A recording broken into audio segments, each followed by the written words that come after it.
Turbūt daugelis net neįsivaizduojat, ant kiek yra svarbu išsirinkti tinkamą pirkimui automobilį, patį modelį automobilio ir jo variklio tipą. Kaip pavyzdys, vienų variklių kaina yra 2000, kitų 5000. Tai gali būti tam pačiam automobilio modelyje. Jeigu automobilio variklis yra toks brangus, dažniausiu atveju jis yra nebereikalo brangus, o dėl to, kad jis yra neilgaamžiškas ir žymiai greičiau sugenda. O tas, kuris yra pigus, tas ilgai važiuos ir jie negenda. Jie šrotose tiesiog stovi ir sunkiai parsiduoda, todėl pigus yra. Kalbu apie kainą naudoto automobilio pas automobilių ardytojus. Naujų niekas čia nededa Lietuvoje. Mes mokam pigiau susitvarkyti.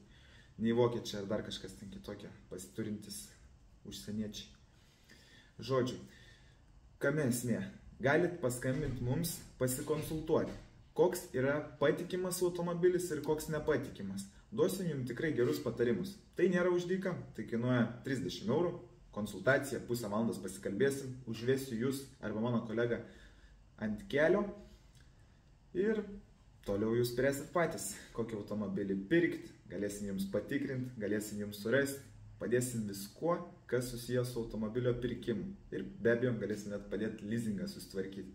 Tiek žinių, trumpa mintis, gero likusio antradienio. Iki.